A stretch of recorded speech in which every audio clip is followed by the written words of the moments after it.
Pernah nggak sih kamu lihat sesuatu di tempat kerja yang rasanya kok aneh ya? Nggak beres, tapi ya udahlah, diem aja. Kita semua pasti pernah. Tapi sadar nggak kalau diamnya kita itu bisa berbahaya? Nah, dalam beberapa menit ke depan, kita bakal kupas tuntas 4 hal yang wajib kamu laporkan demi menjaga keamanan semua orang, termasuk dirimu sendiri. Yuk, kita mulai.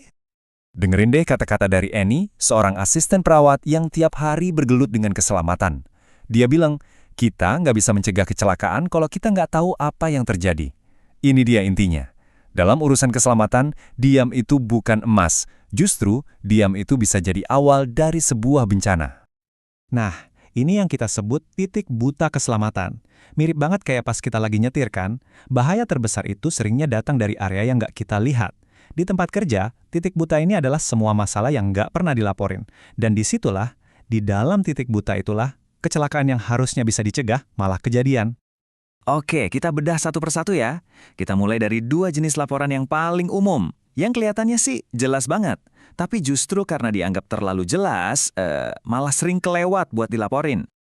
Yang pertama adalah bahaya. Gampangnya gini, ini adalah potensi masalah. Anggap aja ini sebagai pemicunya.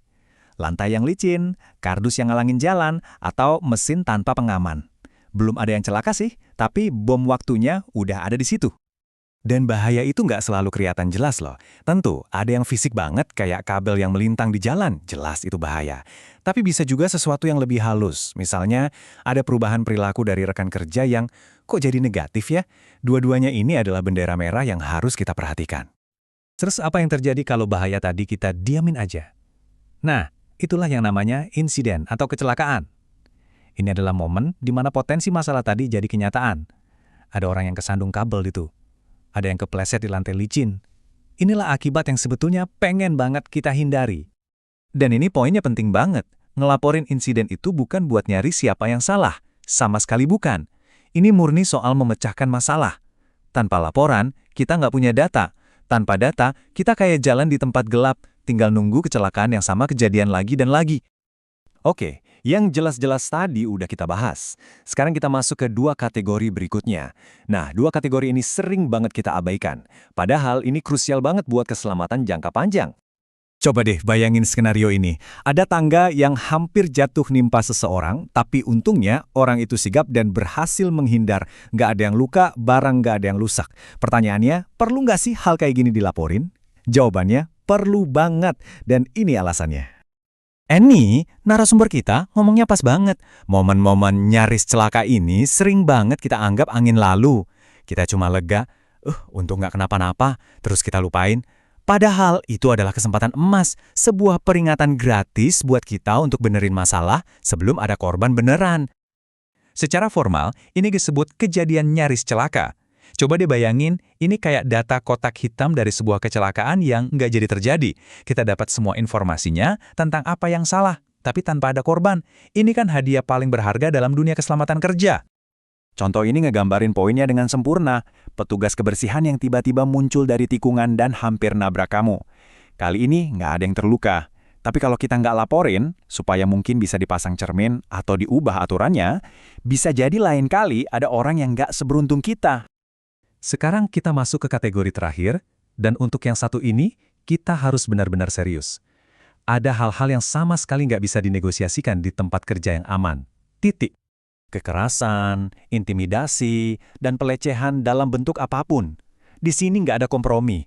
Ini bukan cuma soal satu orang. Perilaku kayak gini tuh meracuni seluruh lingkungan kerja, bikin semua orang jadi nggak aman dan was-was. Kalau kamu lihat atau ngalamin, jangan pernah ragu, langsung laporkan. Ini tanggung jawab kita semua untuk menjaga tempat kerja kita aman, baik secara fisik maupun psikologis. Oke, sekarang kamu tahu apa aja yang harus diwaspadai. Bahaya, insiden, nyaris celaka, dan perilaku yang nggak bisa diterima. Pertanyaan selanjutnya adalah, terus gimana? Gimana caranya kita ngubah pengetahuan ini jadi aksi nyata? Yuk kita lihat 3 langkah gampangnya. Cuma ada 3 langkah. Pertama, pelajari. Pahami benar-benar apa yang kita omongin hari ini.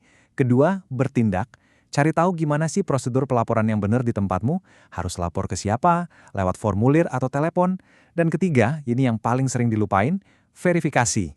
Jangan cuma lapor terus lepas tangan, tanyain kelanjutannya. Pastikan laporanmu beneran bikin perubahan. Dengan begitu, lingkarannya jadi tertutup. Kita akhiri dengan sebuah pengingat yang kuat tentang apa yang jadi taruhannya. Ini bukan sekedar ngisi formulir atau ikutin aturan loh. Setiap laporan yang kamu buat itu adalah sebuah tindakan pencegahan. Ini adalah caramu secara aktif melindungi dirimu dan rekan-rekan kerjamu. Jadi, saya tinggalin kamu dengan pertanyaan ini. Besok di tempat kerja, coba deh lihat sekeliling. Bahaya kecil apa yang bisa kamu laporkan? Kejadian nyaris celaka apa yang bisa kamu ceritakan? Coba bayangin, kecelakaan besar apa yang mungkin bisa kamu cegah hanya dengan satu laporan kecil darimu. Kekuatan untuk mencegah ada di tanganmu. Gunakan itu.